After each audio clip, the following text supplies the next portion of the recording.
คุมกำเนิดเป็นวิธีที่ง่ายเพราะเป็นการเอาทอนฮอร์โมนน้อยๆเข้าไปฝังในก้องหนังของพวกเราคือจังซี่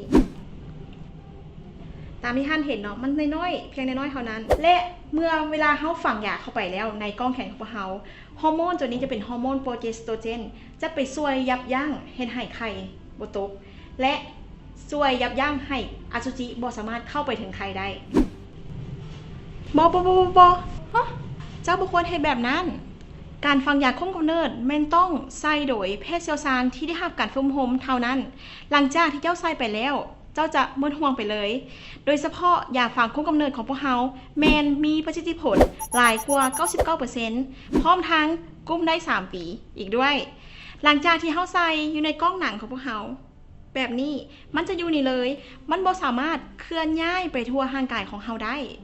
และอีกอย่างหนึ่งเวลาที่เฮาต้องการอยากมีลูกเฮาสามารถเอาออกแล้วสามารถมีลูกได้เลยแต่ขอแนะนำอย่างหนึ่งเด้อว่าก่อนจะเอาออกต้องเป็นแพทย์เชี่ยวชาญเท่านั้นที่เอาออกให้เฮาห้ามเด็ดขาดที่จะเอาออกเองอ๋อน่าสนใจหลายค่อยอยากรู้ข้อมูลอีกทุกๆวิธีของการคุมกำเนิดจะมีการตอบสนองต่อร่างกายที่แตกต่างกัน และเป็นเรื่องปกติที่อาจจะพบบางอาการข้างเคียงแต่สิ่งสำคัญที่สุดก็คือการรักษาสุขภาพร่างกายของเจ้าให้แข็งแรงมีหลากหลายวิธีของการคุมกำเนิดให้ทานเลือกไส้เพียงแต่ทานเลือกว่าวิธีใดเหมาะสมกับทานและร่างกายของทานที่สุดสำหรับข้อมูลเพิ่มเติมของวิธีการคุมกำเนิดอาการข้างเคียงและสถานที่ให้คำปรึกษาท่านสามารถกดตามลิงก์นี้ได้เลย